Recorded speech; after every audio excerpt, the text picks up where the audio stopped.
네네네. 초대 교회사, 특히 동방교부사 중에 한 영역인 사막교부사는 오랫동안 한국 개신교 역사학자에 의해서는 거의 다루지지 않았다. 그러나 영성신학이 현대 모든 고등 종교에서 큰 이슈로 나타남에 따라 많은 기독교 신학자들이 사막교부들의 영성을 하나의 주제로 다루기 시작했다.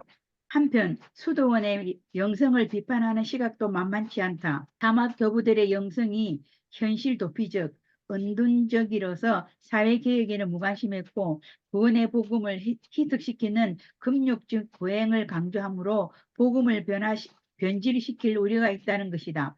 종교개혁을 통해 벗어던진 금욕주의와 율법주의를 왜 다시 짊어지려 하느냐는 논리이다. 무엇보다도 종교다원주의, 혼합주의에 편성하는 가톨릭 수도원의 영성에 반대하는 신학자들의 강력한 비평이 있다. 필자가 보기에 가톨릭 등 에큐메니칼 학자들과 개신교 개혁주의 학자들의 논쟁점은 모두 자신들의 신학적 입장을 대변하고 있다. 가톨릭과 에큐메니칼 진영은 수도원의 영성의 장점을 소개하고 이 영성이 기독교의 전통적 영성뿐만 아니라 타 고등 종교의 영성과 비슷한 체계를 가지므로 종교적 에큐메니칼 운동의 한 단초로 이해하려 한다.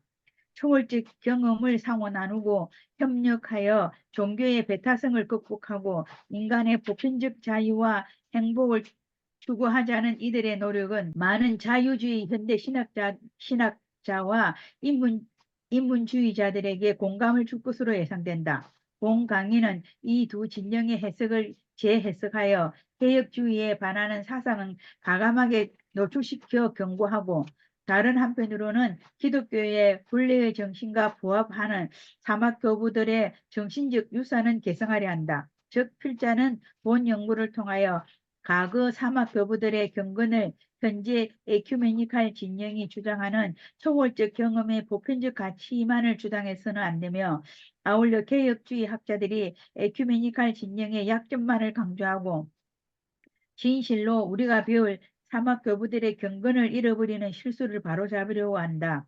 본 과정은 모두 6차례에 걸쳐 강의가 진행된다. 제1장 사막교부의 등장 배경을 설명하고 제2장은 사막교부의 원조인 성 안토니우스를 다루고 제3장과 4장은 사막의 경건 생활을 신학적으로 정립한 에바그리니우스와 가시아누스를 다루며 제5장은 사막교부들의 경건 생활과 신학의 장단점을 다시 한번 간략하게 다루며 그들이 끼친 영향력을 현대적인 맥락에서 살펴볼 것이다.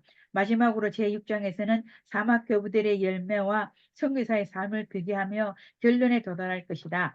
사막 교부들이 어떻게 이렇게 나타났는지 그들의 등장 배경 그것은 결국은 이제 성경으로 돌아가야 됩니다. 사람들이 갑작스럽게 나타난 게 아니고요. 사실은 성경에서 이미 하나님의 사람들이 그렇게 살았습니다. 여러분 혹시 떠오르는 인물이 있습니까? 성경 중 사막 교부처럼 현실의 삶에서 떠나서 하나님의 사명으로 살아간 사람 쭉 구약 때부터 누가 떠오릅니까? 떠오르는 사람은 세례 요한, 세례요한, 예, 오케이, 세례요한. 세례요한이 어떤 사역을 했죠? 회개 사역을 했죠. 예수 그렇죠. 회개. 굉장히 중요하죠, 회개. 초대교회 성도들은 모였다 하면은 첫 번째로 제일 먼저 회개. 정결치 않고 하나님께 나갈 수 없는 거죠. 그래서 아까 이제 주연선 선교사님 모슬림들이 왜 저기 자기들 모스크에 들어가기 전에 손발을 씻거든요. 어. 뭐 하나의 의식으로도 볼 수 있겠지만은 그래도 그 과정들이 굉장히 신중함이 있어요. 신중함. 저는 중앙아시아 이 실크로드를 다니면서 항상 모스크를 갑니다. 항상. 모스크에 가면은 그 어떠한 화려함도 없어요. 그냥 건축물이에요. 건축물. 뭐 들어가면은 뭐 그냥 양탄자 깔려 있고 카페 깔려 있고 그들의 종교 지도자 이맘의 자리 외에는 그 어떤 것도 없어요. 피아노 풍금, 악기도 성도들이 앉을 만한 아주 편안한 좌석도 없어요. 근데 거기 들어가면 왠지 모르는 그러한 그들만의 그 신비함이 존재하고 있어요. 물론 우리 기독교가 말하는 그런 신비함하고 차원이 다르겠지만은 저는 절에 가면은 항상 저는 여기서도 스님들을 많이 만납니다. 절에 들어가면은 그들만의 그런 신비함들이 있어요. 기독교가 사실은 그들이 가졌던 신비는요, 초기에 기독교에서 모든 것이 다 파생되어 나왔습니다. 저는 이제 궁극적으로 그 고등 종교를 계속 연구하고 있거든요. 샤머니즘도 마찬가지고. 그럼 궁극적으로는 하나님께서 태초에 만들었던 그런 인간을 통한 그런 자신을 예배하는, 경배하는 그러한 우리 심성을 주셨어요, 하나님이. 근데 나중에 인류가 타락해서 그것을 하나님 대상이 하나님이 아닌 이런 세상적 정말 관념적인 이런 것들을 만들어서 이제 섬기기 시작했죠. 근데 결국은 계속 역사를 파고들면요, 궁극적으로는 하나님입니다. 하나님.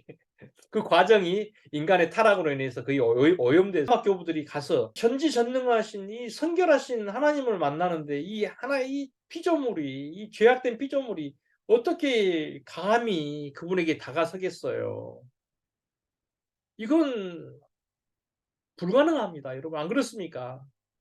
나 같은 이 조그만 피조물이 어떻게 이 전지전능한 창조의 하나님을 만날 수가 있어요? 불가능합니다. 근데 오늘날 우리 교회의 교육은 이게 없다는 거죠. 마치 저는 이제 중화권에서 저도 사역을 하다 보니까 요즘은 그래요. 하나님을 마치 인간화시키는 거예요. 인간화시켜. 그래서 아버지라 그래요. 아버지. 하나님 내 아버지야. 기도할 때도 아버지, 내 뜻 들어주세요. 내가 내 자녀잖아요. 내가 원하는 것을 하나님 아버지 들어주세요. 그러한 이 정도로 우리가 하나님을 이렇게 하강시켜 버렸어요.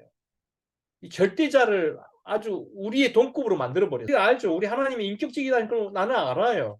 그렇지만 하나님께서 인격적으로 오셔서 본인이 자발적으로 주도적으로 우리를 자녀로 양육해 주셨지.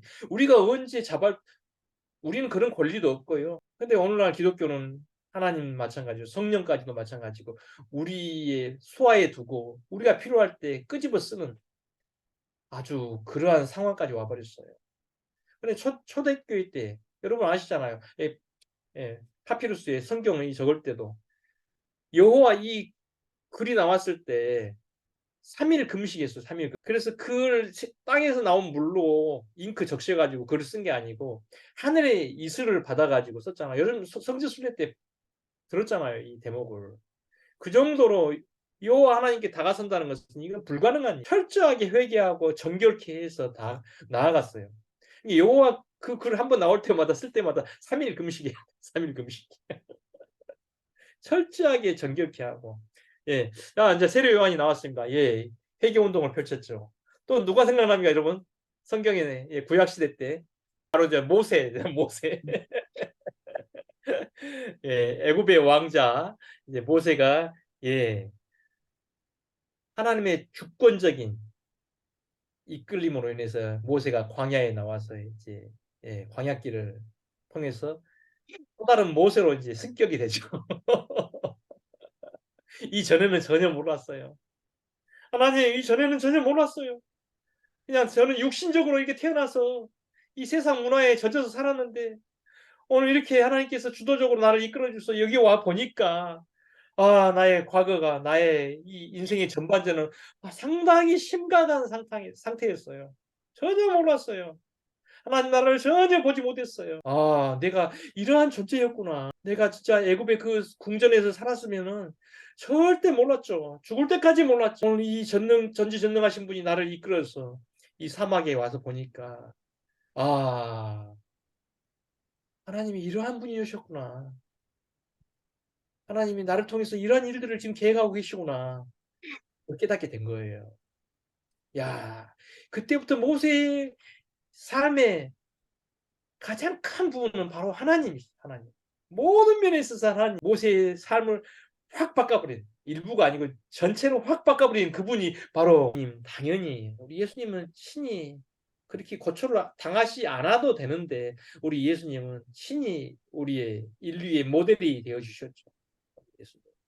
광야에서 삶 자체가 광야에서 태어나면서부터 이 땅에 마지막 가시는 그 모든 삶의 여정들이 광야였습니다. 그리고 사도 바울 마찬가지죠. 사도 바울. 우리 사도 바울도 그런 광야를 통해서 하나님이 더 깊이 이 교제가 이루어졌고요. 사도 요한 어디서 유배 생활할 때 밤모섬에서 이 잠깐이지만은 사도 요한도 깊이 있는 주님을 깊이 만나지 않고서는 우리는 정말로 그분을 헤아릴 수가 없어요. 그냥 겉모습만 오늘날의 이 교회의 겉모습만 화려한 치장만 했지 우린 실상은 텅 빈 무덤이에요. 나의 이런 근본적인 심각한 이 문제를 깨닫지 못하고는요. 우리가 하나님께 나아가서 기도할 때 섬길 때 이건 결국은 나의 만족을 위한 것들이었죠. 나의 만족을 위한 것들.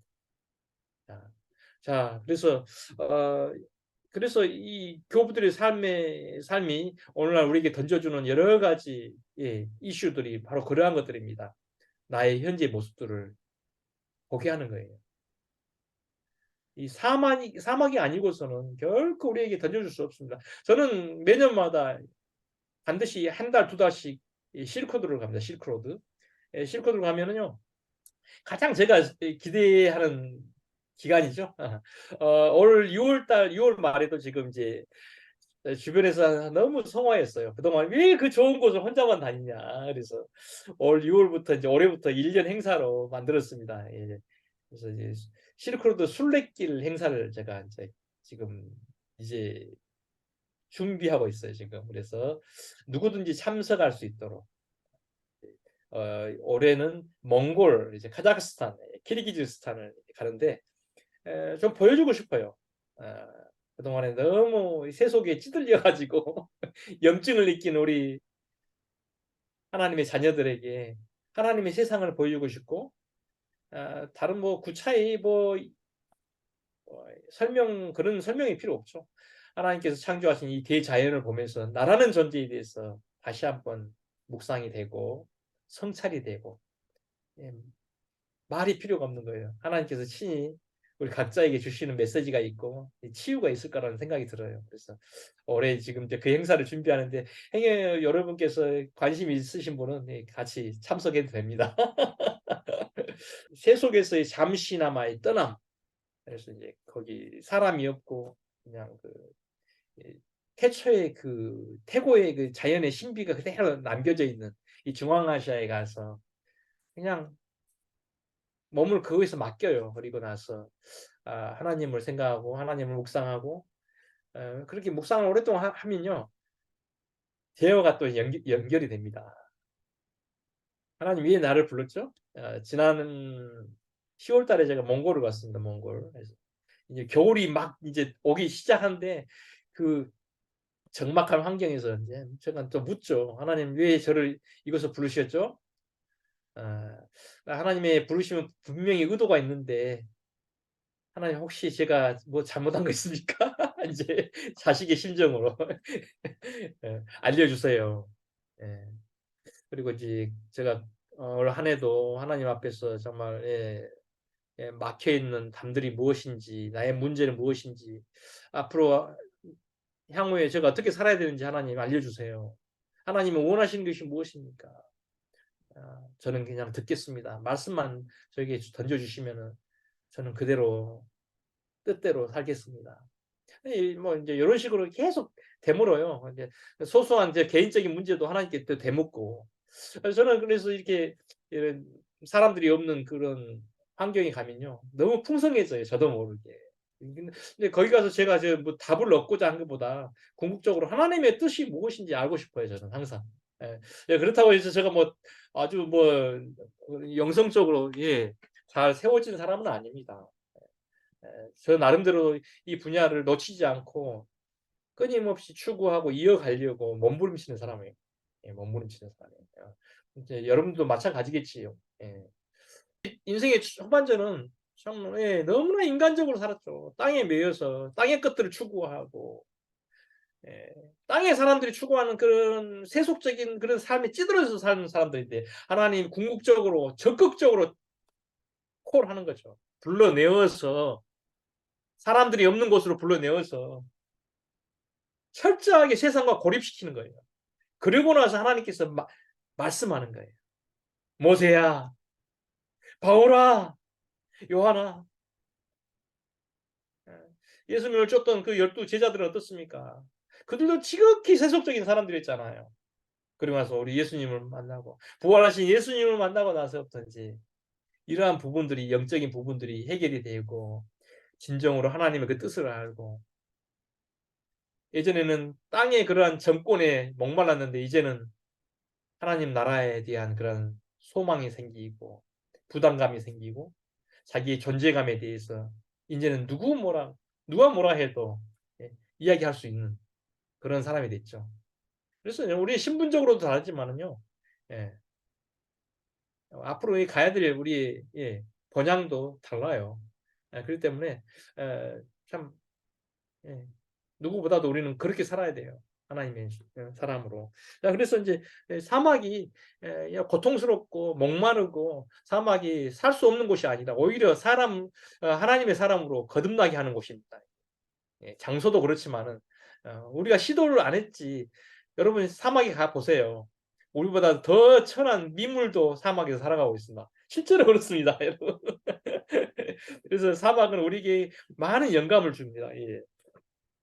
자, 그래서 이제 우리가 그동안에 잘못 이해했던 부분들을 그래서 이제 초기에 4세기경에 이제 사막 교부가 이제 본격적으로 등장합니다. 4세기 때. 2세기 때는 이제 뭐 아라비아 반도에 이제 수도원들이 생기고 했는데 그분들이 이제 다시 계속 이 아시아 쪽으로 계속 이제 들어오기 시작합니다. 아시아 쪽으로 좀 들어오면서 근데 이제 이것도 참 여러 가지 또 폐단들이 이제 나타나기 시작해요. 교부들이 생겨나서 처음 의도는 좋았는데 결국은 수도원이 사람들이 자꾸 또 모이다 보니까는 이 제약된 사람들이 모이다 보니까 또 여기에 대한 여러 가지 폐단들이 나타나기 시작합니다. 그래서 이제 이번 강의는 이렇게 쭉 보는 거예요. 전체적인 맥락에서. 수도는 초기에 아주 순수한 공동체, 믿음의 공동체, 하나님을 갈망하는 공동체로 시작했는데 이 과정 속에 나중에 인간의 생각들이 개입이 되기 시작해요. 나중에 이 죄악된 사람들이 이제 수도원으로 몰려오기 시작했는데 거기에서 또 다른 그런 이슈들을 또 만들어내고 야 결국은 수도원도 아니구나. 그 답을 얻어요. 그러면 무엇이냐? 일단은 이제 우리가 이제 외적인 것을 논하기 전에 우리 이 본성을 알아야 돼요. 인간의 본성. 우리는 이 땅에 살면서 결코 의롭지 못합니다. 그건 알고 있어야 돼요. 내가 어떠한 열심으로도 나는 순결치 못하다는 거죠. 마음가짐이 중요해요. 다만 이제 마음가짐. 그럼에도 불구하고 나는 주님을 따르겠습니다. 그럼에도 불구하고 주님 나를 정결케 하시고 나의 죄를 씻어줄 분은 오직 여호와 하나님이십니다. 그래서 이제 이 교부들이요 날마다 이렇게 하나님을 만나야 되잖아요. 잠깐 우리가 하나님과 벗어나면 바로 죄악이에요, 죄악. 그런 삶에서 나오는 진지함들, 순전함들. 여러분이 섬기는 교회에서는 어떻습니까? 그런 진지함이 있습니까? 그런 순전함이 있습니까? 어린 양을 바치는 그런 좀 본보기가 있습니까? 그래서 우리 한국 교회를 바라봤을 때 이건 전혀 기독교 초기 그 모습하고 너무 동떨어져 있는 모습이에요. 참 막 마음이 출렁 주저앉아요. 내가 선교지에서 그렇게 하면서도 그렇습니다. 이 성찬을 하는데 하나의 의식이 돼버린 거예요. 어떤 자매는요, 이 성찬을 참여하려고 비행기 타고 옵니다. 출장 갔다가. 성찬을 안 받으면은 일이 안 된대요. 이게 도대체 있을 수나 있는 말입니까? 하나님, 내가 목회를 잘못했어요. 상당히 심각한 거예요.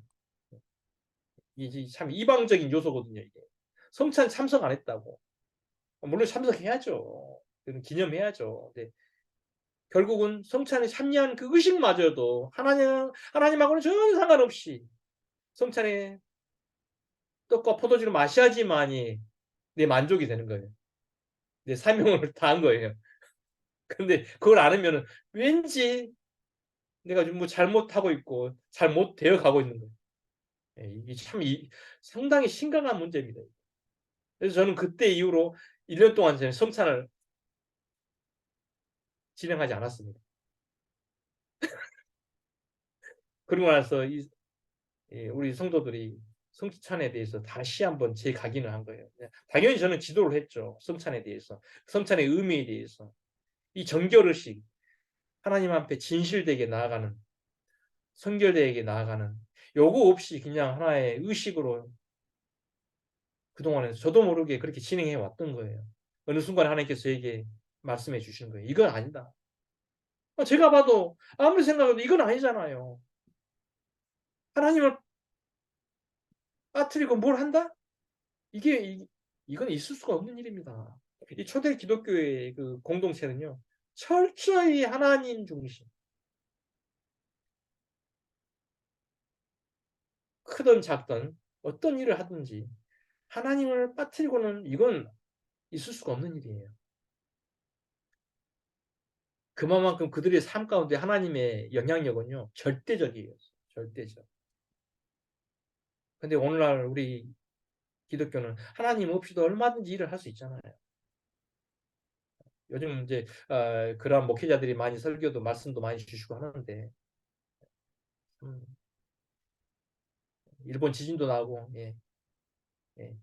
하마스의 이런 문제도 심각하고 러시아 우리 저기 우선 교사님 지금 상당히 심각하죠. 예, 저 중앙아시아 왔더니 우리 러시아 청년들이 다 도망쳐서 우크라이나 청년들 도망쳐서 지금 방황하고 있어요. 전 세계를 돌면서 그런 걸 보면서 뭐 여러 가지 세상적인 우리가 시선을 돌리면은 정말 염려될 부분이 너무 많죠. 근데 궁극적으로 나의 실체를 바라보면서 더 염려되는 부분이에요. 나라는 존재에 대해서. 제가 두 눈 딱 감고요. 이 귀를 딱 막아버리면요. 어느 것도 들려오지 않고 어느 것도 볼 수 없어요. 궁극적으로 나는 누구하고 대면하게 됩니까? 바로 하나님입니다.